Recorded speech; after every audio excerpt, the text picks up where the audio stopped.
one of the benefits of this kind of this thing that we're trying here, at least for this month, is we are able to put in some video. We could actually even do this live if that was of interest. But if you are interested, kind of like what we did for Easter, if you are interested in having any part, or maybe even you just want to give a greeting for all of the church to see, if you send that to us, obviously you can do that to my wife outside of Sunday, outside of this hour. We can add that in to the service, and we are hoping that you can see and hear what is being said. But to start us off, this week we have a greeting from overseas from AJ, and so we're going to see how this works. I was asked to send a greetings from Turkey, so to everyone back home. Good morning. I'm doing great, staying healthy. But the only challenge that I've had due to the coronavirus is that I've had to make my own food, which means I have to eat my own food. So, other than that, doing fine. So everyone back home, stay safe, stay healthy, stay motivated. Hoorah! All right, at this time we have some special music. I believe today is just piano music. Oh, one vocal. We'll start off with Caitlin.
want to continue on in our series here this morning in regards to the coronavirus, COVID-19. And again, Psalms 68 verse 19 says, "Blessed be the Lord who daily loadeth us with benefits, even the God of our salvation." And we have spent a number of weeks now since we've been, in fact, this is week number 5, that we've been doing service this way. And from my understanding, we have 5 left, including today. So we're kind of, what we started our second half, assuming that May 30th is the end game here. But we looked at a number of things. We kind of began in Ephesians chapter 1, 3 weeks there in Ephesians, kind of laying the foundation. Paul wrote that letter while in prison, certainly while in circumstances less than ideal. And then last week we looked at standing out while sitting alone and the life of Joseph. And I thought it would be applicable here this morning again to go to another Old Testament character. There are so many of them. But an Old Testament character that lived even far greater extremes than what we are living today. And I think it's a good reminder to us that we can do this. We can get this done. I could say as a matter of introduction that kind of admitting a few things. Number one, I have really enjoyed working from home. It has worked very well for me, for us. We recently at work upgraded our phone system. Like this has been a couple years now. We upgraded our phone system from an analog to more of a digital, and it's actually a VoIP. So we were all able to take our phones home with us, our desk phones home with us. And from my desk in our basement, kind of my office, I have the Leisure Agency phone, and I can get paged and have calls transferred to me and all of that as if I were in the office. And I can access pretty much everything that I need to access there from home, and so it's been working out really well. Instead of having to bring a mug to work with a drink, my wife periodically walks in my office with a refill, which has been wonderful. She has been definitely sneaking in more water. Obviously, I can only bring, when I bring 1 mug to work, I only have usually A&W Diet Root Beer in it. And now I find myself getting refills of water. But that as well has been working out. But I'm very thankful for that.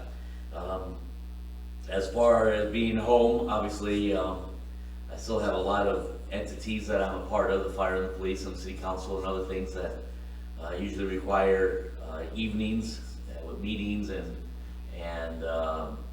things that we have to do. And so I've enjoyed, although the meetings have not stopped, really for any 3 of those entities, the main ones, they are definitely fewer. And so thankful for that. It's always nice to be able to be home a little more than normal. But I know that's not the case for everybody. I know there's a lot of people that are not able to work, and so financially this is not getting easy. And I know as well that others aren't able to be home from work. For this reason, they're forced to be home, but they can't do it. They're losing their mind. And I know that's a struggle as well. And certainly I can dare say that for all of us, as I probably said every week, this is an adjustment. This is something that is not necessarily easy, and there's certainly a lot of complaints that have arisen because of this. But we want to again remind ourselves that we have a responsibility, we have a privilege at this time, in this day, to be able to live out Christianity out loud, even when things are not going as well as we would like. Well, we're going to be in Daniel, just chapter 1 of Daniel, pretty much covering a lot of chapter 1. And we want to remind ourselves of again, a young man and the decision that he made in a time much like ours, except even worse, in which his decisions, his life, his example to us proves that he had a choice. He could respond like many are today with negativity and complaints and gripes and woe is me and this isn't right, or he could respond as he did. And it reminds us of the same choice we have. How will we respond? But before we get into the verses here this morning, let's begin with the word of prayer. Lord, we thank you again for your word. I just pray that our time together would bring honor and glory to you. I pray that you would allow me to decrease, that you alone would increase here this morning. And I just pray that we be able to grasp, again, a very familiar story, a very familiar person. But I pray that you would remind us of that choice that each one of us has. How will I respond? And certainly nothing is convenient these days. Nothing is right or normal as we would define it. But I pray that you remind us of the opportunity, the privilege that we have to live our Christianity out loud to your honor and to your glory. And I just pray that you be with our time together now in your word. In Jesus' name, amen. First couple of verses of Daniel chapter 1 kind of set the setting here. And let me read them, and then we'll dive in. It says, in the 3rd year of the reign of Jehoiakim, king of Judah, came Nebuchadnezzar, king of Babylon, unto Jerusalem, and besieged it. And the Lord gave Jehoiakim, king of Judah, into his hand, with part of the vessels of the house of God, which he carried into the land of Shinar to the house of his God. And he brought the vessels into the treasury house of his God. And I know this is very trite, and I know that this is very elementary, and I know that there are times that we don't live this out. We know this, but we don't always live it out. As we are making our efforts to stand out, we need to know that we need to know our place. And here's our place. God is in control. Our place is that God is in control. Someone else is facing a catastrophe in our lives. Let's go back before all this stay at home. Someone else before this time frame is facing a catastrophe. I know it's easy for us to say, hey, just know that God is on the throne. Someone else was dealing with great uncertainty. And again, for us as a third party, it's easy for us to say, just know God is on the throne. Someone else is facing fears in their life. And again, it's easy for us as a third-party person to say, hey, just remind yourself, God's on the throne. But when it is my catastrophe, when it is my uncertainty, when it is my fears involved, certainly I still know that God is on the throne. But maybe it's human nature, maybe it's just personality, but while we admit with our mouths that God is on the throne, with our lives, with our action, with our choices, we want to do everything that we can to fix it. We want to do everything that we can to resolve it. We want to do everything that we can, ultimately, while we wouldn't admit this, ultimately to put ourselves back on the throne. To put ourselves back in control. To remind us that I can still do this. I can still handle this. I can still get this done. As our nation in many places, ultimately from coast to coast, is revolting against the mandates of so many states. Stay at home. And I know some states are beginning to open up, and the people are pretty excited about that in those cases. But many states like Illinois are not opened, or even seeming to be getting close to being open. And I know that there are scenarios even here in Illinois. I should say even here in Illinois. Illinois seems to lead the charge many times. But in Illinois, as well as in other states, there are revolts, we can say it that way. There are demonstrations, there are protests, there are things that are taking place that, hey, we don't like this, we don't want this. What can I just remind us all of one thing? And I hope I'm not, what's the phrase, beating a dead horse here. Can I just remind us that this isn't the first time that our nation has, can I say it this way, overstepped the bounds of the Constitution? This isn't the first time. But yet it is seemingly being the first time that people are responding in this way. I don't recall that many people revolted and had rallies and protests when the government said schools, even of their own volition, are no longer allowed to have prayer and Bible reading to start the day. I don't recall that people rose up in arms saying, wait, the government can't do this. When the Supreme Court, and this has happened many times, I'm not trying to be political, just pointing things out. When the Supreme Court seemed to overstep their bounds and began to ultimately make law instead of interpret them. Roe versus Wade. Now certainly, initially I think there was some protesting going on by many groups. But how often since then has it been clear that things have gone beyond? Certainly don't get me started with the whole health insurance debacle that we're living in these days. Again, not making this a political message, but just reminding us that this is not the first time that the government has overstepped the bounds of the Constitution here in the state of Illinois. And I know, again, this is protested as well, when our Constitution, our federal Constitution, the United States of America Constitution, mentions as far as bearing arms that nothing shall infringe upon it. Here in Illinois, you have to have extra identifications and even pay for those identifications, FOID cards, and certainly other instances where things along those lines have been overstepped from what our Constitution is. I say all that to say this. In my simple understanding, and I may be completely, absolutely wrong here, but in my simple understanding, here's why I think that this has become more important than all the others. Because, as I just said, this is now my catastrophe. This is now my uncertainty. This is now my fear. All those other things, yes, involve life and involve others, but it didn't bother me that the government overstepped their bounds in those areas. Now this is my problem. And now, because it is my problem, suddenly it's like a whole new adventure. What is the government doing? Well, again, God is in control.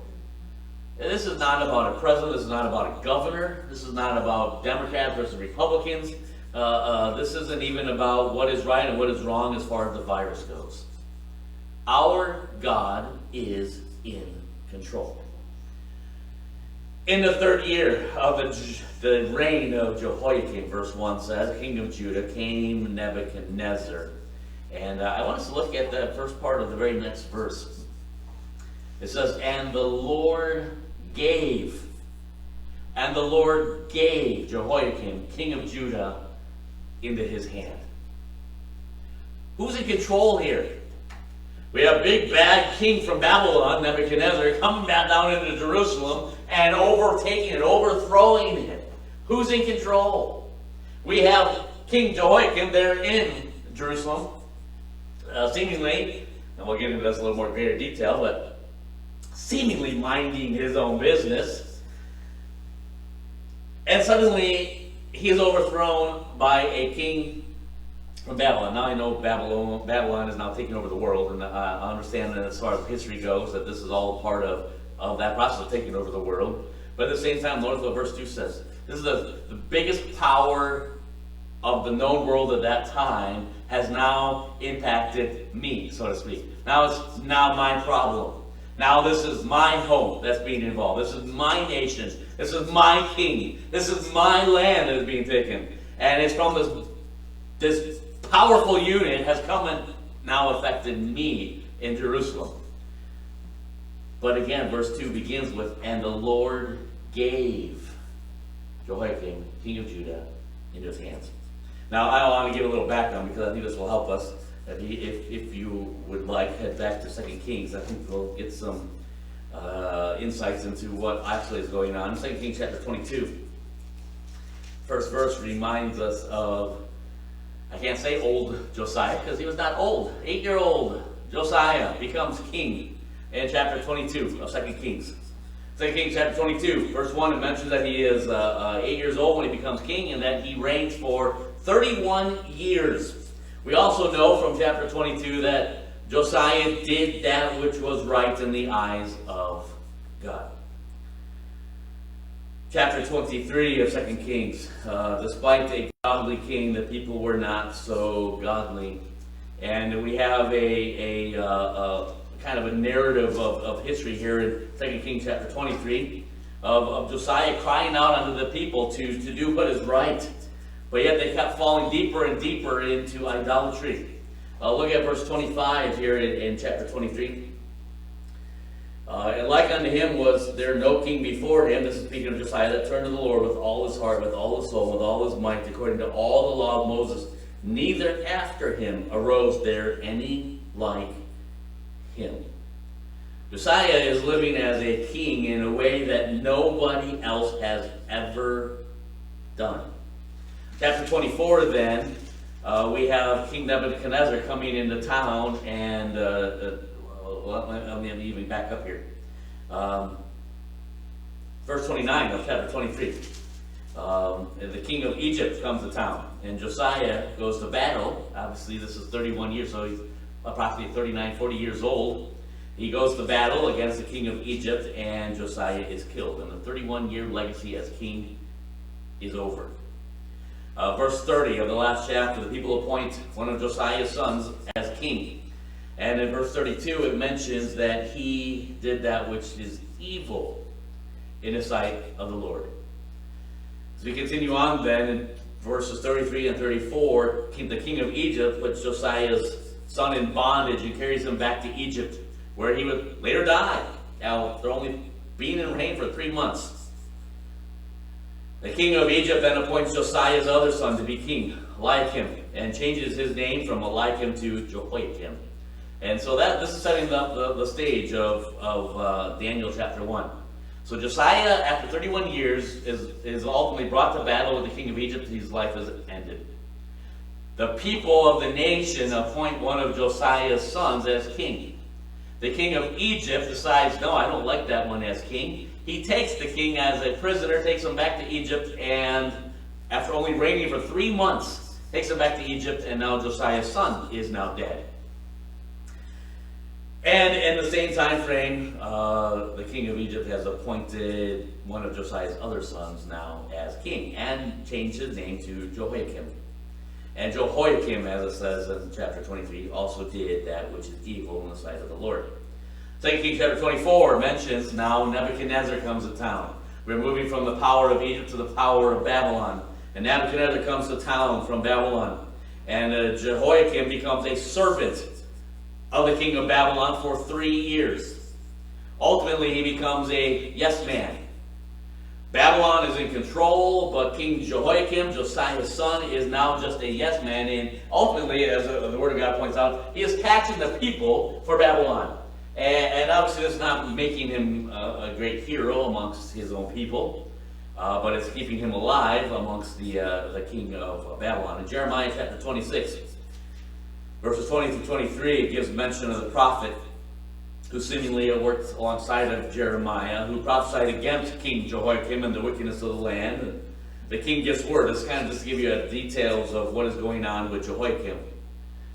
Jeremiah describes another prophet who is prophesying against the king and against the nation for their own wickedness and their idolatry. King Jehoiakim, this is Josiah's son, gets word of what this other prophet has said about him, all in truth. He gets word of him, he sends his people out to get him. This prophet, kind of like our day and age, heads for the southern border, heads to Egypt, and kind of like a vigilante Western movie here, they pursue after him into Egypt. And King Jehoiakim's men find this prophet, they bring him back, and they kill him. So again, it gives you a background of this Jehoiakim king. And Daniel chapter 1 verse 1 mentions that in the 3rd year of this reign, now recall, for 3 years Jehoiakim has been a servant, been a slave, been a yes man to the king of Babylon, Nebuchadnezzar. After 3 years, he decides, I don't like that much anymore, and he decides to put his allegiance with Egypt instead of Babylon.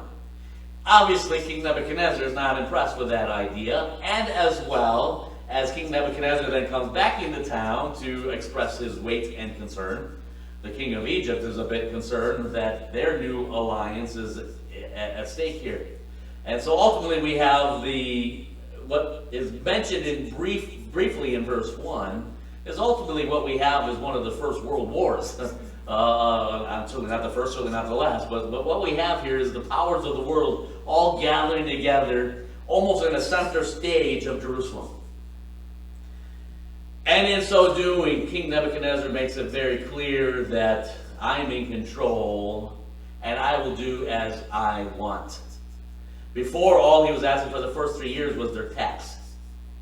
Now in verse 2, we understand that now he comes and he empties out the temple of all of the wealth that truthfully belonged to God, and as well we can probably understand of their gods that they've even been worshiping. And then as well as we gather in the later verses that they've also come and taken the best of the best. The young men that were the best of the best are taken away after 3 years of Jehoiakim's reign. Now, as a caution, to put it back to our day and age, I'm certainly not saying that this virus, I know several have said this, but I'm not going to say that this virus is because of a specific sin of our nation. I know that there have been fingers pointed at the homosexuals. I know there's been fingers pointed at abortion.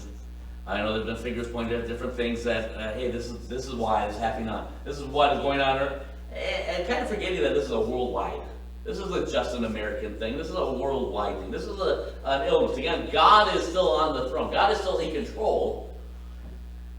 But what I find amazing in those cases, and I'm not trying to put out every fire and flame here this morning, but I marvel that so many times when we come and we're faced with catastrophe, when we're faced with Daniel chapter 1, when we're faced with COVID-19, that it's easy for us to point the finger and try to find somebody to blame. I'm glad for the sake of the people of Jerusalem that they don't have Daniel chapter 1 to follow along and read the narrative as they're going through it. Because I can guarantee that as they came to verse 2, they'd have probably a fit, and the Lord gave. Wait, what? The Lord did what? But our God is in control. Our God is in control in this. And our God is in control of this situation that we are living in. And while it is easy, and it certainly is probably a justifiable reason to say, probably this is because of sin. We can definitely say it's because of sin. All illness is because of sin. All disease, all death is because of sin, going all the way back to the Garden of Eden. But I marvel at the fact that it is never pointed at us. True or false, is not the church probably more carnal than it has ever been? True or false, has the gospel of the Word of God been distorted more than it has ever been distorted? True or false, does not the Word of God tell us that is going to happen as we get closer to the Lord's return? True or false, is it not actually the case that even probably in our own lives, if we were honest, we aren't as committed to our God perhaps as we once were? True or false? But when we get on the topic of catastrophe, of calamity, of pandemics, we immediately want to point our finger at sin as the reason, but it is never my sin. It is never our sin. It is always their sin, or the government, or the White House, or Springfield, or whatever capital of your state. We always want to point our finger and blame them, while we refuse to acknowledge. It's like we're squinting beyond the beam in our own eyes to see who we can blame in this.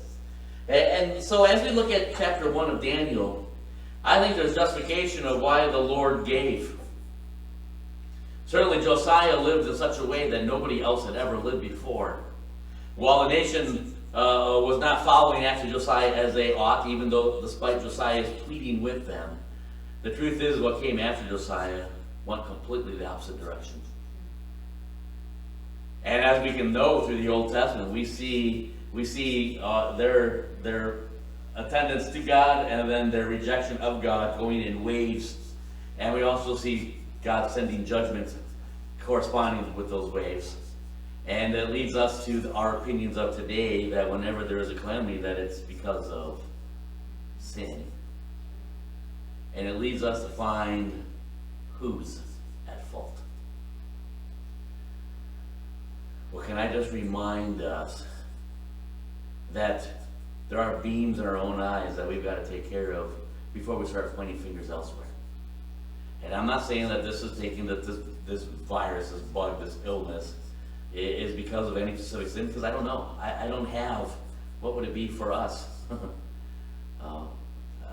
If there's going to be another 67th book of the Word of God that correlated to our narrative today, Eagle, chapter 1, verse 1. Use that picture of eagle. Eagle, chapter 1, verse 1, and it comes along and says, and the Lord gave them up to the 19th version of COVID. we could be able to understand and maybe understand why and what was taking place. We don't know those details. And I think it's best for us not to speculate those details. What we can know is that our God is in control, and He is going to do what He needs to do. And we have an opportunity, as I started off by saying, we have an opportunity today, right now, here. How am I going to respond? If my response is only point my finger to somebody else, I'm not going to learn and grow as I have the opportunity to do. If my response is, I have an opportunity to become more like Him, I have an opportunity to grow in Him, I have an opportunity to move forward in my faith, in my walk, then absolutely, we are living in a great time, a great opportunity for us. No, our God is in control. Secondly, as we continue on knowing our place, we have to know that there's work to do. Look at verse 3. And the king spake on the master of the eunuchs that he should bring certain of the children of Israel, of the king's seed and of the princes, children in whom was no blemish. I even have that verse there, I think, on the screen. Children in whom was no blemish, but well favored and skillful in all wisdom, and cunning in knowledge and understanding science, and such as had ability in them to stand in the king's palace, and whom they might teach the learning of the tongue of the Chaldeans. Now, what an amazing list we have in verse 4, and what a reminder that we have of the very life of Daniel, that ultimately he and the other three that we will have mentioned here momentarily are living out exactly what it says there. Children in whom there was no blemish, they were well favored, they were skillful in wisdom, they're cunning in knowledge and understanding science, and such as had ability and understanding the king's palace, and whom they might teach the learning of the tongue of the Chaldeans. This resume, this requirement of verse 4 is ultimately at the top. And if we understand much about Babylon in this day and age, and if AJ were here, in fact, he's probably already trying to figure out how he can call up and do a live interaction with us if he's still watching. From my understanding of the time frame of Babylon was such as this, not only were they extremely powerful during that time frame, but they were very progressive in thought and knowledge and philosophy. Coincidentally, you ever wondered why there are 60 seconds in a minute and 60 minutes in an hour? That was Babylon. That was at this time frame that was all established. Mathematically, they figured out all the details of the 60, the scenario of the 60. The Babylonian philosophy is said to be the springboard for much of what will later be known as the ultimate philosophy, Greek philosophy. And so the Greek philosophy that would come a little later was leaped forward off of what was established here in Babylon. And so what we have here in these verses, after King Nebuchadnezzar has overtaken Jerusalem again, 3 years after he did it the first time, this time he's made a point that, hey, we're going to do things my way now. I'm going to take these, verse 4, children, that are going to live up to such a way, and notice how it ends, that they are going to be students, ultimately, of all that Babylon has to offer. We're going to go into, in fact, let me just read verse 5. The king appointed them a daily provision of the king's meat and the wine which he drank, so nursing them 3 years, that at the end thereof they might stand before the king. Let me just say this. What Daniel is going through in this time frame is ultimately a Harvard degree in all that is about Babylon to be done in 3 years. After the end of 3 years, they have to have the stature, the wisdom, the comprehension of all that is Babylon. They have to understand their gods, they have to understand their culture, they have to understand their philosophy, they have to understand their wisdom, they have to understand every aspect of it, and then after 3 years, they're going to have their final exam in the presence of the king, who has the ability to ask them anything that he desires to ask them. You've got 3 years to get ready to have everything that you can know packed inside your head, that as you stand before the king in 3 years, and the timer has started, that he will be able to ask of you any question he wants, and you have got to be ready to answer. We don't know the consequence, but we know that Nebuchadnezzar had consequences to those that didn't do as he desired. And so I would dare say that for 3 years they were stressed that if you don't know this, it is your life on the line.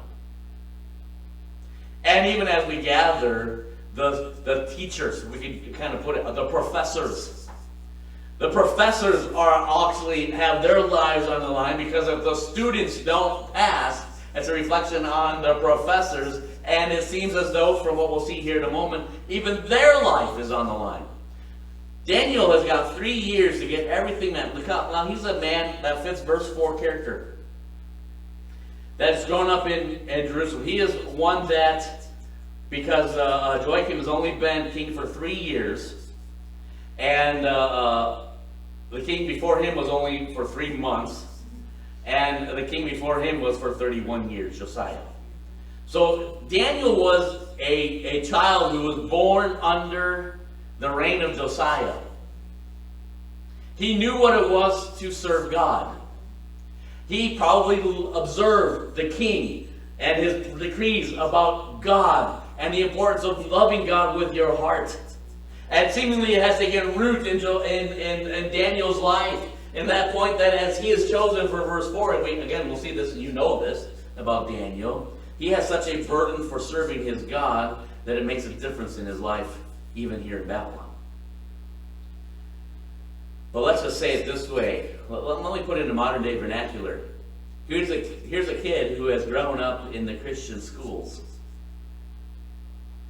Here's a kid that understands the importance of God and has committed his life to serving God.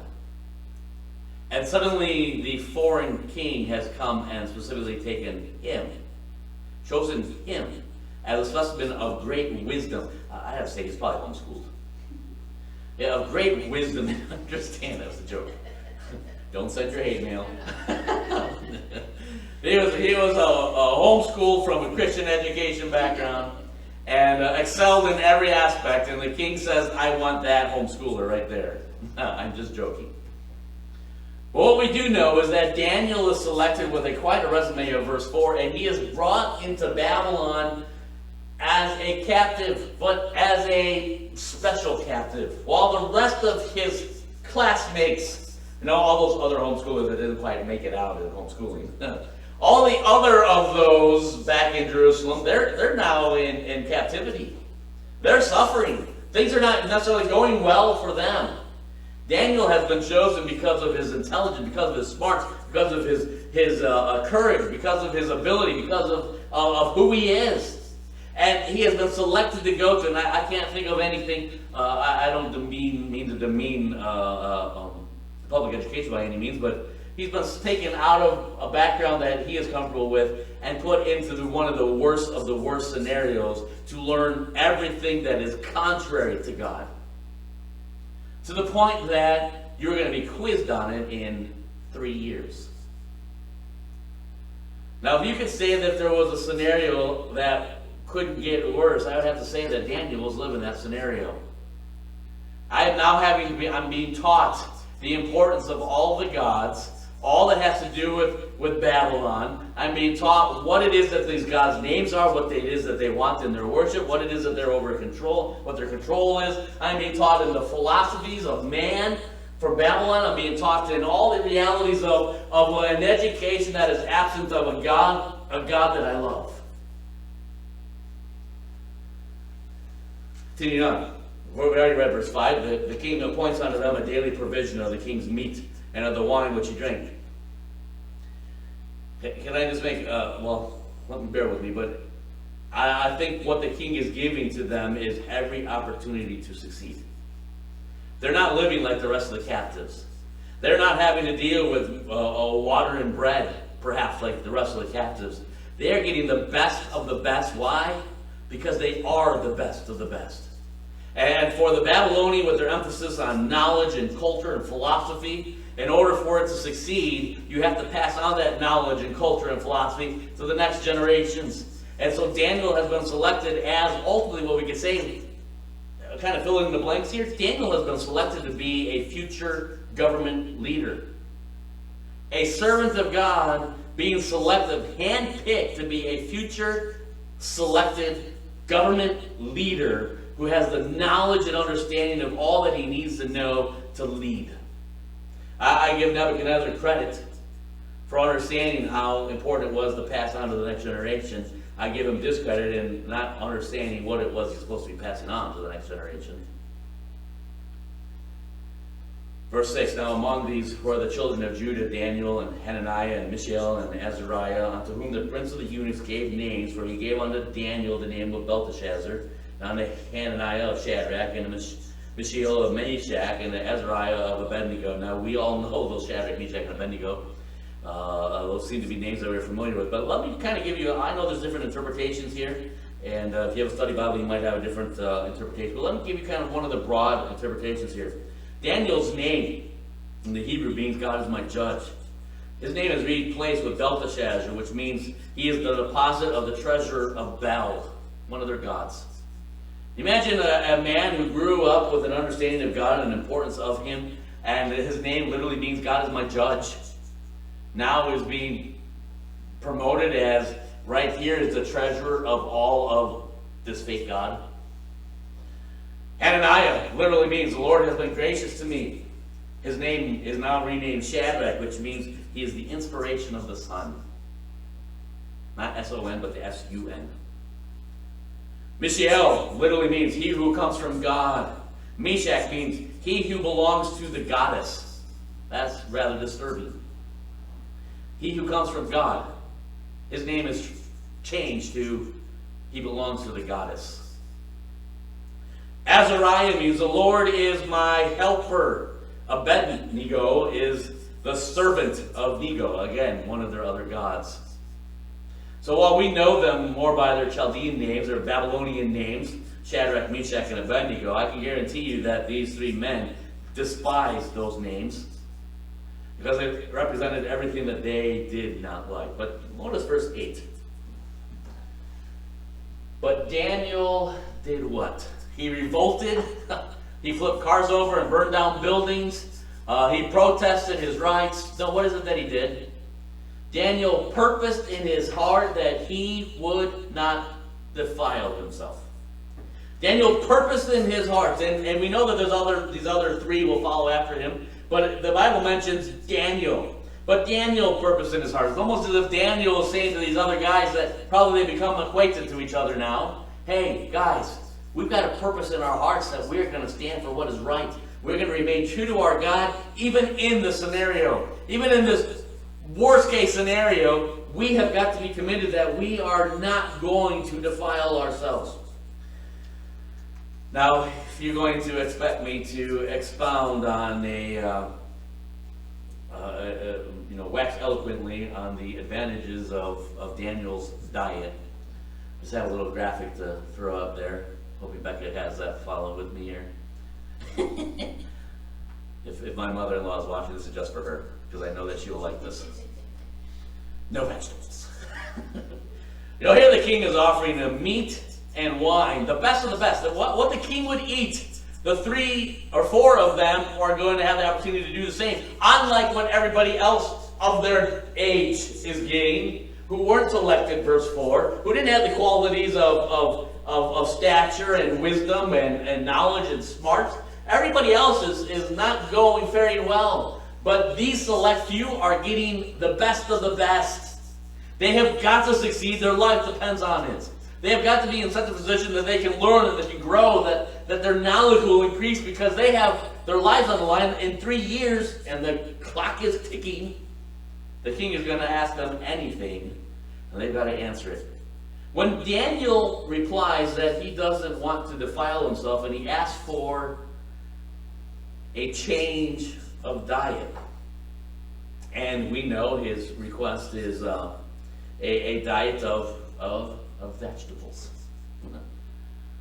I know that I think you can even get the Daniel diet. I think it's actually even a thing. You can have the Daniel diet. Well, let me just point this out. Daniel wasn't a vegetarian before this time.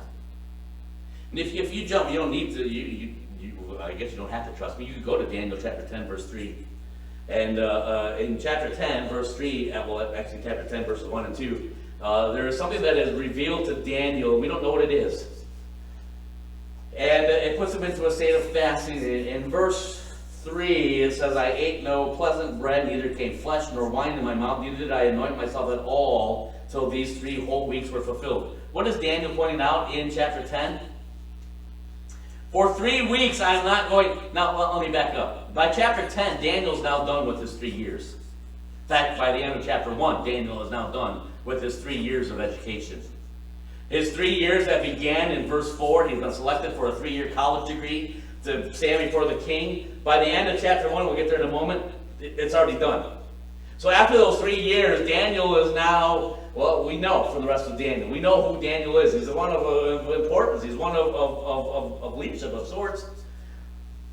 We come to chapter 10. Daniel's no longer under the decree of the king and required to eat what the king asks of him. He's on his own. He's making his own, kind of like what AJ said.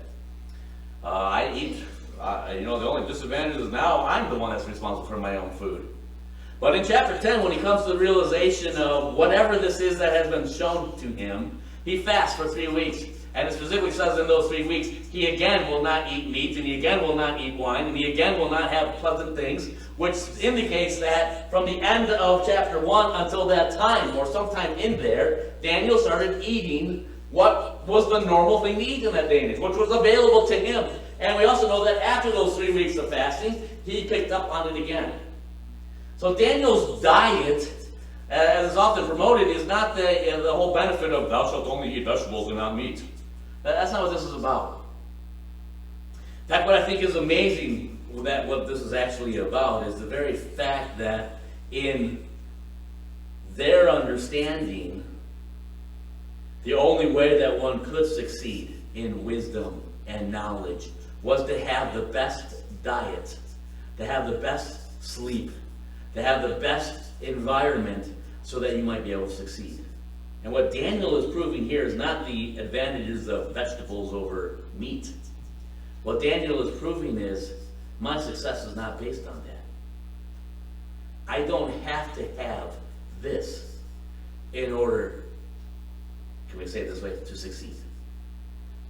I don't have to have this in order to get this. Now, let me jump ahead of it. I think, Becca, I have this as well on the screen. Whoop. Let me jump to verse 15. I forgot what I had next on the screen here. Verse 15 says this. And at the end of 10 days, so Daniel requests, I want to only have vegetables. And so the end of 10, let me back up here. Verse 10. The prince of the eunuchs said unto Daniel, I fear my lord the king, who hath appointed your meat and your drink. For why should he see your faces worse, liken than the children which are of your sword? Then shall you make me endanger my head to the king. In other words, if you are going to only eat vegetables for 3 years, you aren't going to be like the rest of them. And when the king asks why, and finds out that because I have been only giving you vegetables, he's going to take my head. And so Daniel has this response. Verse 11, Then Daniel said to Belshazzar, whom the prince of the eunuchs had set over Daniel, Hananiah, Mishael, and Azariah, Prove thy servants, I beseech thee, 10 days, and let them give us pulse to eat and water to drink. Then let our countenance be looked upon before thee, and the countenance of the children that eat of the portion of the king's meat, and as thou seest, deal with thy servants. So he consented to them in this matter, and proved them 10 days. And at the end of the 10 days, their countenance appeared fairer, and what's the next word? For all of you in listening land, what's the next word? Fatter. Fatter. I want to have the Daniel diet because it will make me what? Fatter. You don't hear that. That's not how it ever comes across. If I have vegetables, I'm going to be meaner. I'm going to be leaner. That's the word. Leaner. I'm going to be skinnier. What is this? The eunuch, the one in charge, saying, "Hey, this is what I fear. If you only eat this, you're going to be skinnier." What does Daniel prove? No, I can eat this, and I can even get fatter. I love that. But what is he proving here? We have to be cautious here. We're not having Daniel, we can't put Daniel in a spot where he's saying, I'm not going to have anything to do with this land. As many times I've heard it said. I'm not going to have anything to do with your meat, your style, your culture, your whatever. I'm saying true to my... What is Daniel's purpose for 3 years? To learn everything about the gods, to learn everything about their philosophy, to learn everything about their culture, and to be tested on it.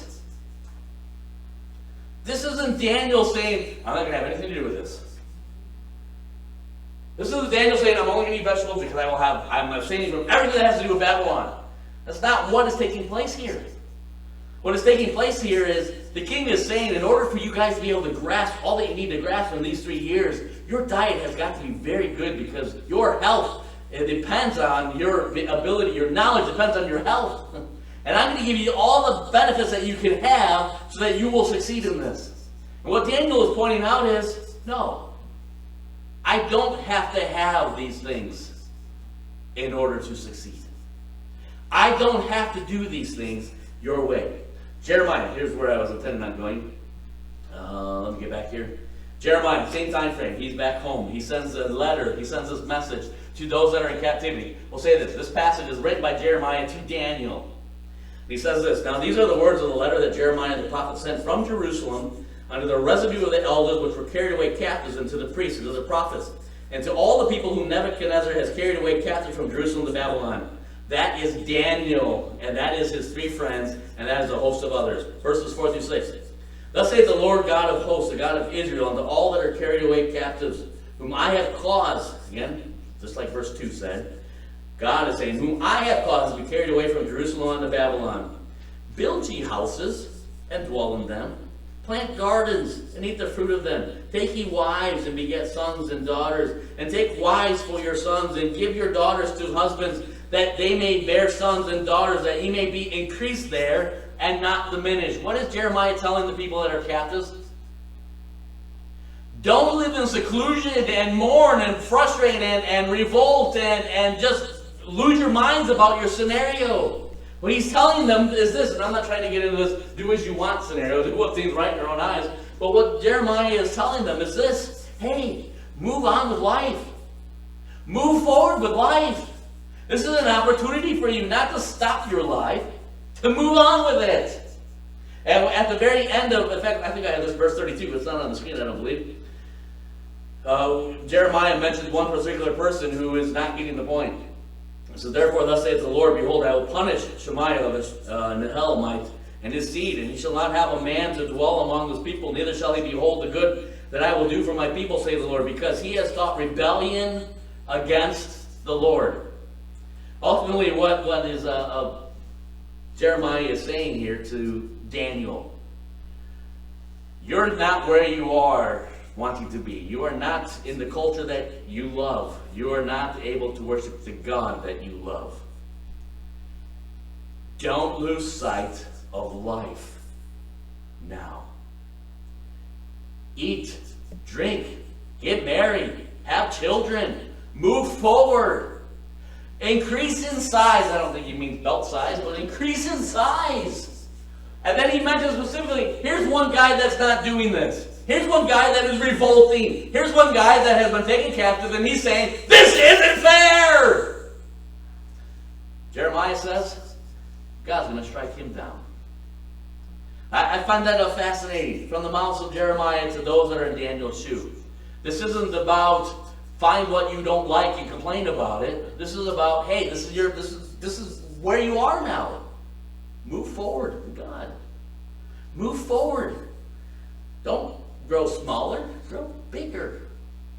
And certainly I stand many times amazed how quickly it is for us and how easily it is for us to lose sight of the blessing that God has given to us, the opportunity that God gives to us, and become so frustrated by life's events today.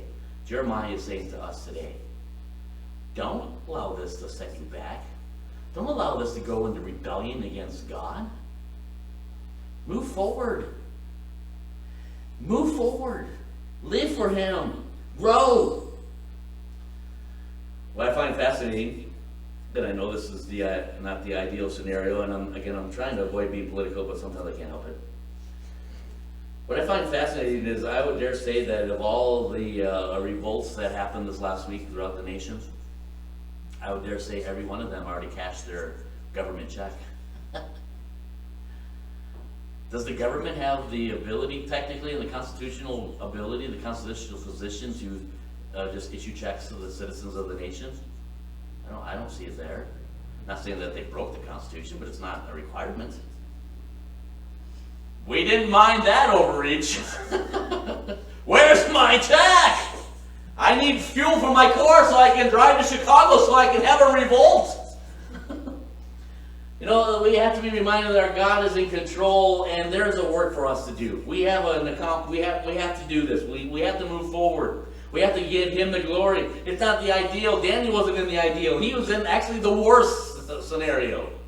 I'm going to take a godly man, I'm going to put him in the worst of the worst, the most carnal of the carnal colleges, to learn all that there is absence of God. Now do it. And we're going to give you all the tools. We're going to give you all the abilities. We're going to give you the MacBooks. We're going to give you the Chromebooks. We're going to give you all the resources that you need that you can excel in this. And what is Daniel saying? Ultimately, here's what he's saying. My success is not, well, let's put it in the modern day vernacular. Just bear with me. Let me say this first. What Daniel is saying is, my success in this time frame is not contingent upon the government giving me a check. I'm not saying you shouldn't cash that check. But what I'm saying is, what Daniel is ultimately saying, I don't base my success on money, or I don't base my success on my diet. I base my success on my God. And ultimately, we can put this in a parallel today. What he is saying is, I don't need the government to give me money for my survival. I am dependent upon my God for that. Now, we cash our check. We're already spending that check. And I'm very thankful for that check from the government. I'm not saying by any means that it would be wrong for us to enjoy the benefits of that check from our government. But what I am saying is, to put it in the parallel, it would be for us to say, I don't need the government to support me. I have my God that will do this. That's what Daniel was doing. That's exactly what he was doing. This is not about a preference of vegetables over meat. This is Daniel taking a stand and saying, my success in this time frame is not contingent upon what the government gives me. It's contingent upon what my God gives me. And ultimately what he is saying is, watch me grow. Watch me grow.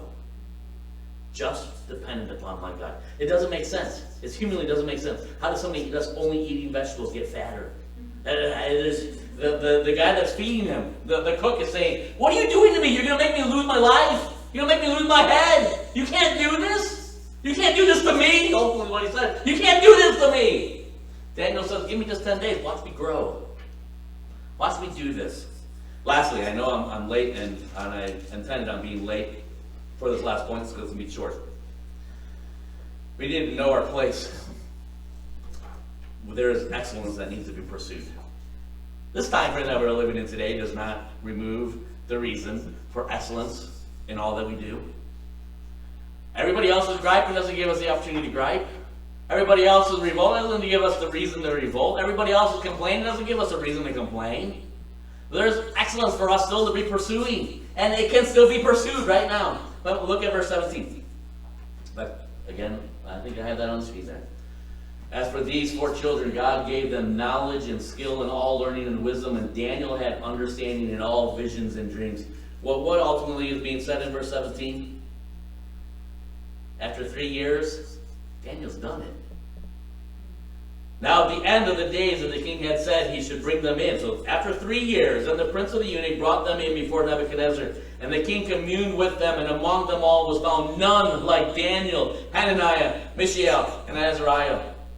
Therefore stood they before the king, and in all the matters of wisdom and understanding that the king inquired of them, he found them 10 times better than all the magicians and the astrologers that were in his realm. Again, this isn't a theology class for Daniel. Daniel's not being asked to expound all the realities of who God is. Daniel's not being quizzed on the Old Testament law and prophets here. Daniel's being quizzed on everything that goes against who his God is. And I'm not promoting that we should know. I'm not promoting that we're not Daniel. We're not in this scenario. We're not. There's no King Nebuchadnezzar, and Babylon is no longer specifically in existence at this point.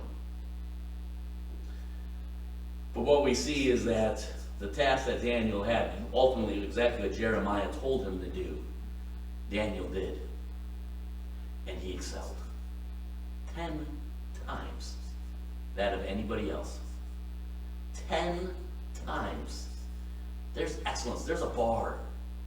Now, had Daniel spent, remember, he only had 3 years. If Daniel would have spent the first year complaining about his environment, probably wouldn't have done it in 2 years. If Daniel would have just been overwhelmed and in a mournful state and just could never get over the fact that this wasn't what he wanted with his life, Daniel probably wouldn't have been able to exceed to the point that he did. If Daniel would have spent his entire time as the one that Jeremiah mentions in rebellion against God, God, why have you allowed this to happen to me?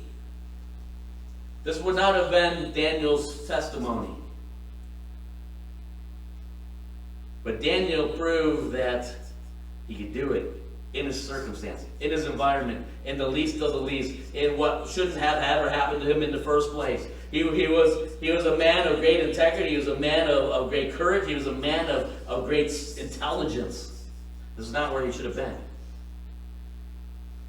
But it's where he found himself. He had every opportunity, as do we today, to complain, to gripe, to murmur, to flip cars and burn down buildings. He had every means to him and every opportunity for him to choose, to make a choice, to say, I don't like this.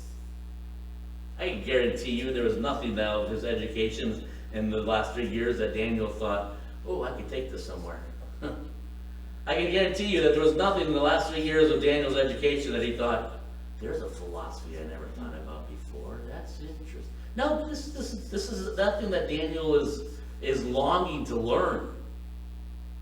But I find it fascinating that when inquired of the king, he excelled 10 times, far greater than anybody else. But can I point this out? You know the rest of this. You probably know the rest of the book. And all of that, Daniel did not compromise.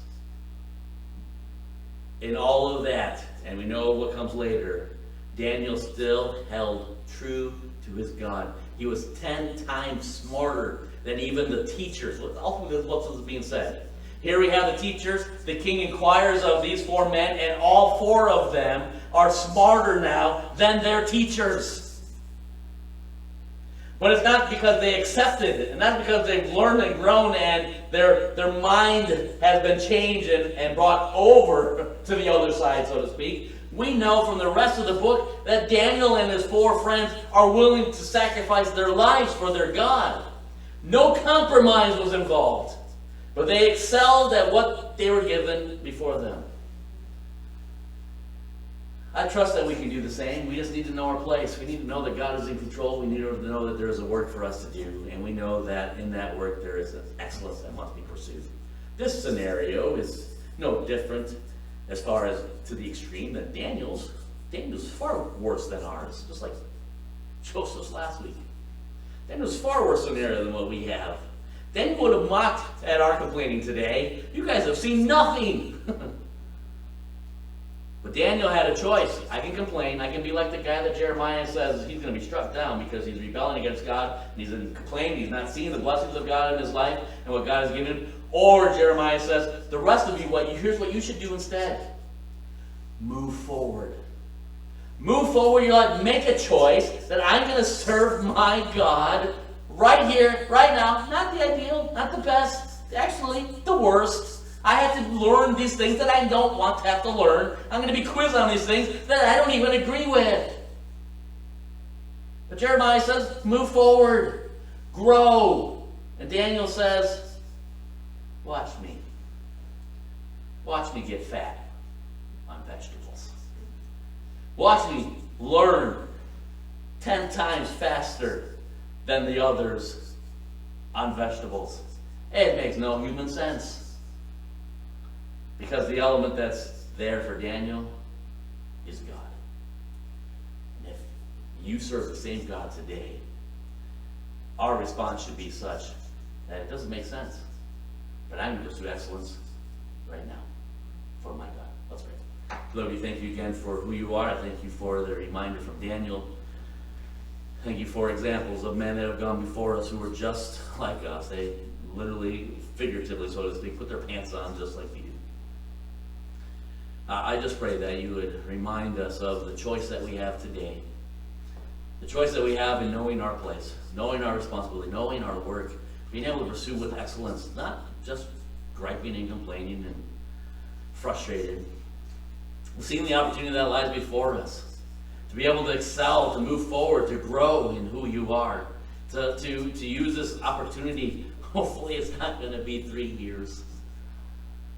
But even if it was 3 years, like Daniel, that after the end of these 3 years, we'd be able to gather again and realize how much we have grown in you because we took advantage of that opportunity. We give you the glory for it. In Jesus' name, amen.